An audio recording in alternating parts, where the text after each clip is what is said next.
Hey everyone, this is Jam from Casuals. Today's video is going to be about KVK and what to do to prepare for it and be ready for when it starts very soon.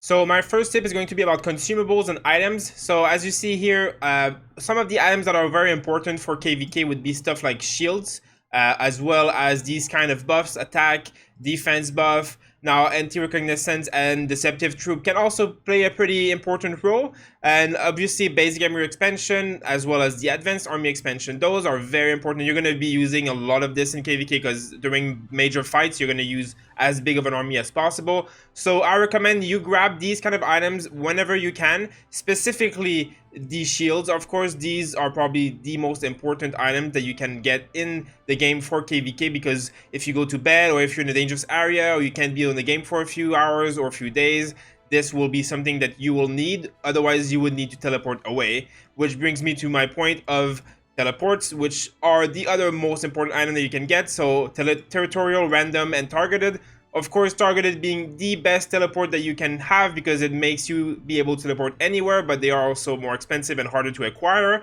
And territorial, which basically lets you teleport anywhere in Alliance territory. So that is going to be very useful for KVK. And now, random teleport. Now, this doesn't have much of a use in KVK other than when you maybe are getting rallied or attacked. You can activate it to just peace out very quickly and be out of trouble very fast. So now these are the items that you should be trying to acquire. Now, there's not a lot of ways to acquire other than like events and being active, but in the Mysterious Merchant, as you see here, the last two rows is usually when they are. So as you see here, I have one random teleport. Now here is where you could also have the targeted teleport, or you could have the shields, or you could have like any of the shields or teleport basically. And here is where you're gonna have some of the buff items as well. So now, of course, I didn't get a lot of those. I could buy this one, so it's 50% off. Now, if you see any kind of shields here for something like 50% or higher off, if you have the gems for it and you think you might need it, it is a recommended thing to start buying them, start stacking them up. You still a few weeks before KVK, you should start to do that. It's something that will, in the end, be useful. You can never really have too many teleports or too many shields. So I recommend you check your Mysterious Merchant as often as possible for these items. If you can afford it, buy them. Of course, this is not the highest gem priority in the game, but when KVK comes, everything kind of takes a pause in terms of growth, and action of war is what's more important. So I recommend you look out for those. Now, if you want to have more of this Mysterious Merchant, I recommend you train either troops like I am doing right now, T3, which are a bit faster to train and will maybe trigger her to appear more often. Or if you're very active during the day, I recommend you train maybe like every 5 hours. So you train maybe like 500 or 700 troops at a time, and then every 5 or 3 hours or something like that, you come and accept them. And then every time you basically complete a building or complete a troop training, there is a chance that the Mysterious Merchant pops. So yeah, you can do smaller increments. Like right now I'm doing 16 hours, obviously 1600 units, so it's like 17 hours something. I could train 500 at a time of every troop instead. And with that, I would be able to basically have the Mysterious Merchant pop like 4 or 5 times during one day instead of like 1 or 2 times. Also remember that at reset, she always appears. So make sure that you time it right so that you have an extra merchant around that time. Now, my second tip for KVK, something that you really have to do, probably the most important thing, is get your hospital as high level as possible, as fast as possible before the actual war starts, before the pass opens. So you still have a little bit of time once you're in KVK to do that. If you can look here, if I press here, now my hospital capacity is 58,000 plus 11,600. It also gives a healing speed bonus. Now, if I go here, it shows you basically the capacity. Now, obviously, getting them all at 25 is pretty expensive and it will take a long time, but get them as high as possible as you can. I'm going to get them all at 24 and some at 25 if I can before KVK war actually starts. There's a thing in KVK that makes basically your hospital capacity doubles. So if we go here and look, I have 260,000. Now in KVK, that would double. So I would be at 500,000 plus with my hospitals. Now I have more than 1,500,000 units at this point. I'm gonna have probably way more by the time we start. So I can even keep half of my army in the hospitals right now. So obviously it limits me. Now I want to get this high up as fast as possible. So I am actually going to be pushing all of these hospitals pretty soon to higher level. I have a lot of stuff saved up for that. I recommend you do that as well. There might be an event for powering up or building that comes up between now and the KVK starting, so that is when you should be doing it. It is going to be very important. You want your hospital capacity to be as high as possible. As well, when you're doing KVK and you're doing war, look at this number, never go too close to it, because that means you'll have to stop fighting for a long time. Of course, there's been a lot of drama with the recent changes with the hospital healing and stuff. It's a bit better now, but it's still not perfect, so you have to be really careful. You have to have as much capacity as possible, which will mean that you can fight for as long as possible, as well as you'll want to have as many saved up speed ups as possible for healing, for when you really need it for an important fight. So really prioritize your resources and your building speed up all into the hospital. Wait maybe for the next event that will boost the power and boost the training, I would say building capacity, and go all in the hospitals. It is the most important building right now that you can get. And now, as we are talking about upgrading hospitals, also I want to mention, try and start saving up resources. Now, if I go in my items here, you can see that I have a lot of chests. Now, I've been saving up this for a little while, so all of these chests, save them up. Don't start spending them on upgrading some non-important building. You can use them for your hospitals, of course, and training units maybe. But I am, as you can see, I've been saving up for quite a while, and I have even more than that saved up, ready to go. So this is really something that you should be starting to do right now, or you should have already started to do, because when war starts, healing is expensive. There's going to be a lot of cost. So try and be like resource management friendly right now. You really want to try and not spend on stuff that you don't need. You want to save up as much as possible to basically have like a bank ready for when war starts and you need a lot of resources, because you won't have time to farm when the war is starting. It will be very resource intensive and it will be very time consuming, so you don't have time to do all that stuff. So really start saving now. You will need resources. I guarantee you, you will not have enough, and you do not have as much as you think you do. Now, my next tip is going to be about commanders in general. So if you've been saving up any kind of XP and any kind of medals and stuff, you want to be using them before the war starts. There's no point in having, like me, millions and millions. Like, as you can see, I have probably enough to get one commander to 60 from 0 already. There's no point in saving them up, because you're saving them to make a commander strong for war. Obviously, I am waiting because of YSG. YSG is going to come up very shortly. I'm going to boost him up, and another commander to like probably 5 stars, 6 stars, and 60 with all of these tomes that I have saved up, as well as I have a lot of stars saved up and sculptures. So I'm going to go all out before KVK start, and I recommend you do that as well. So basically right now, what is important is that you set up some commanders that are ready for war. So you want them to be maxed out for KVK when it starts. You will basically have as many marches as if you have units. So I can have 5 marches, which can all have about 200,000 units. Now I'm going to have more than that with the items. So I'm going to have maybe 300-ish thousand units per army, a bit more maybe. So if I don't have enough units to fit 5 armies of 300,000 plus, then there's no point in me having 5 commanders ready for it. So I would focus on at least 2, maybe 3 marches that will be ready for war with full-on items, full experience, full commander skills and talents, as much as you can. So in my case, obviously Minamoto is going to be my primary cavalry guy. Obviously he's full of items. Now another small tip here, try and make it so that the items are special talents. So I've rerolled a lot of these items so that I get them almost all as a cavalry special. So he is very boosted now. Everything is a percentage extra here. So here, same thing with my infantry. Sun Tzu has all of these things boosted. Now you want to get, as I said, 2 or 3 commanders ready for it. Now I'm going to change things up before KVK starts. I'm going to have Richard and Martel and YSG being part of my commander team instead of these epic. I've been saving up for a long time for this.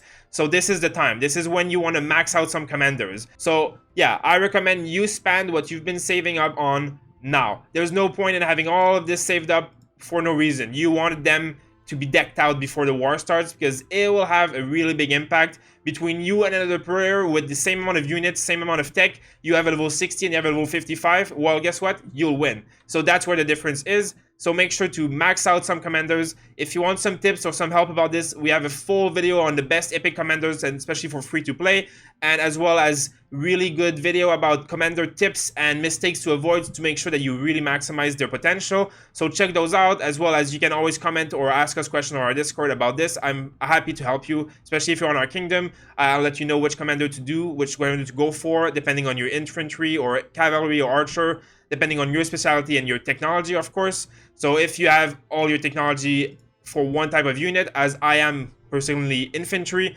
then you will try and max out some infantry commanders, of course. Now, as we're talking about commanders, one other thing that you can do to prepare is set up your marches. So I know most players know this already, but if you drag out some units here, let's just see.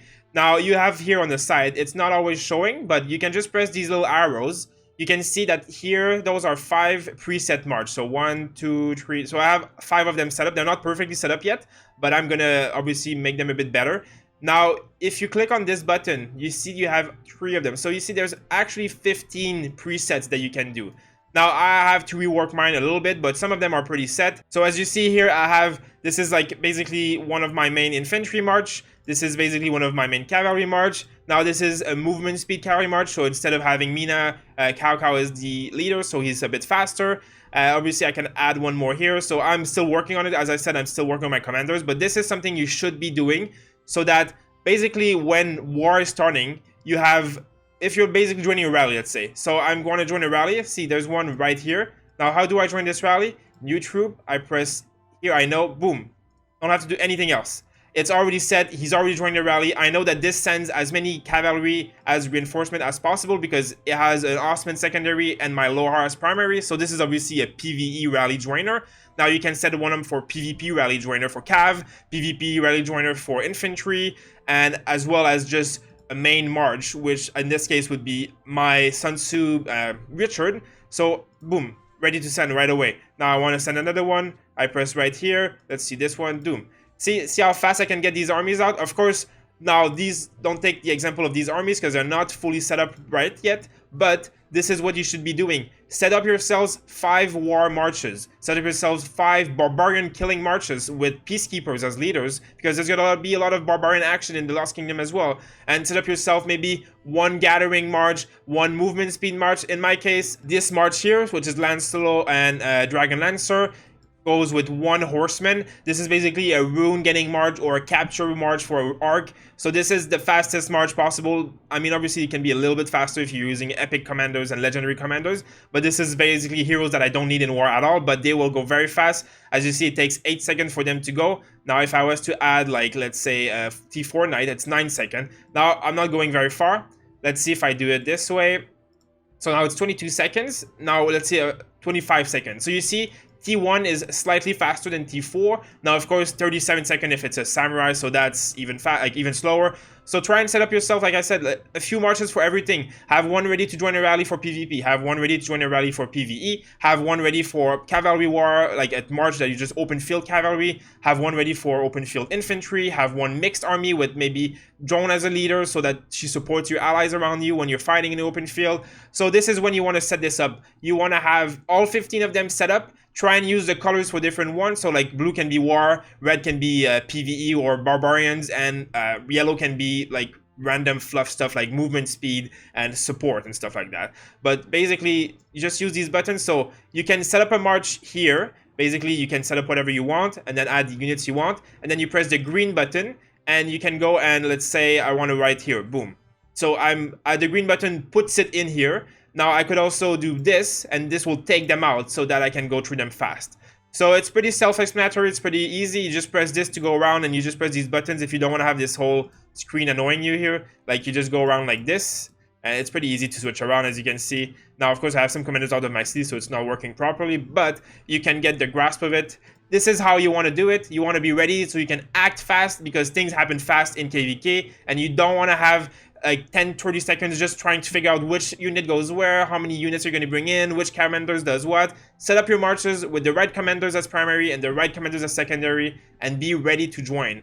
Again, one of my most important tips is when you have a march that has only the potential to join a rally, like for example right now, if I have a march that will join a PvP rally that is led by commander that is cavalry, so you want to have the highest possible level primary, and as a secondary you want someone like Osman or Scipio because of this talent, which increase their maximum troop capacity. Now Centurion and Caesar also have it, but basically it just means you'll be sending more units to the rally. So here I can just clear everything, boom, I could send all my knights as much as possible. Now you can preset this march on the side to be ready to join any rally that's led by cavalry. You basically just have to remember which number and which color it is, and you just press it, and it will always send the same thing. You don't have to move around. You know you don't have units that don't belong in those rallies. And as obviously, you always have to make sure that you're sending the right unit type, because that is the most important thing about rallies. Now, one of my last tips that I want to mention, I touched on it a bit in the commanders. Basically, as I said, you want to have your items re-rolled so that they give the extra attribute for the commander in question. So basically, you can go in here and look, like, you have a lot of these patterns here. As you can see, I have one of this one, I have one of this one, I have two of these ones. Now, in my case, I don't need more of these ones right now because both of those that I have crafted already give the cavalry talent. But if I did need those, and if I go, for example, here, I can see now I have two of these spears, right? And they're on both commanders that I use as cavalry leaders. Now, if one of them didn't have this cavalry icon, I could basically go and craft it over and over, as many of this as I have, so as many blueprints, because you can dismantle it and get all of this back. So basically, I would just do this. So in my case, I'll just do it to show you guys. See, I crafted it. Now there's no bonus. Now what do? Go in here, just get the last one. There it is. Dismantle it. Just gives you the item back. It costs you gold, and that's it. So obviously I have gold to spare, so now I can do it one more time. So if you have all of these extra, now see, I didn't get lucky, I didn't get the item, but if you have a lot of these extra, like if I had these, I would recraft them until I get the bonus, or until you run out of blueprint, basically.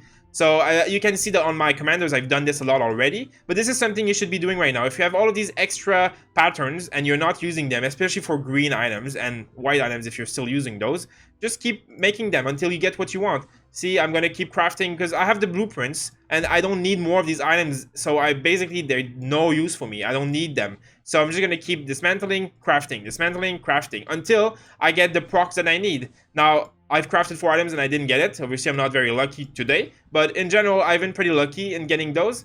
So I just keep going to go. Like, there you go. One more of these. See, boom, finally I got it. Now, I want this for infantry or cavalry, obviously, because it has cav health and infantry health.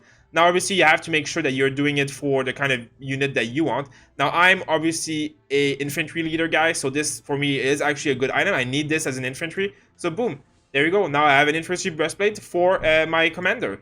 So, do this, like, redo your items when you can, how you can, and you'll see, as I showed earlier a little bit, so you'll see all of these buffs. It adds up. It's 1% here, actually 1.5% here, 1% here, 1% here, 1% here.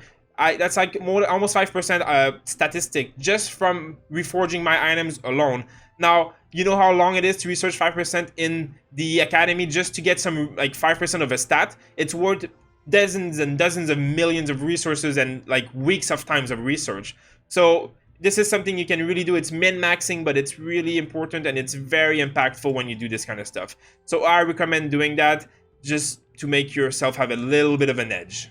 Now, as my last tip, I want to just talk about guardians at objectives. So obviously the Lost Temple, as most of you probably know by now, you can kill guardians here and they'll drop runes. Now, try and start doing this every day at reset. There's 2 resets. Oh, there's 2 resets of guardians per day. So try and do it with as many armies as possible, with peacekeeper leaders who have the extra XP talents, especially stuff like Boudica, Lohar, and Aethelflaed, because you really want to start getting your experience up and your commander's max level, as I said a bit earlier in the video. As well as in the Lost Kingdom, there will be a lot of objectives like the Lost Temple, which are not as important as the Lost Temple, but they all have guardians, and the guardians all give as much XP or more than the ones at the Lost Temple, and it's starting to be a lot of XP. So this is something you have to start doing. You want to maximize your time and do the experience stuff because it will really boost your power and your commander. So really start doing this kind of stuff. So guys, thanks for watching. KVK is starting for very soon for us, so we're going to get into it very soon with more videos. So stay tuned and subscribe, and make sure to go in the comments and in Discord if you have any questions for us. We're always there to help you. And until next time, guys.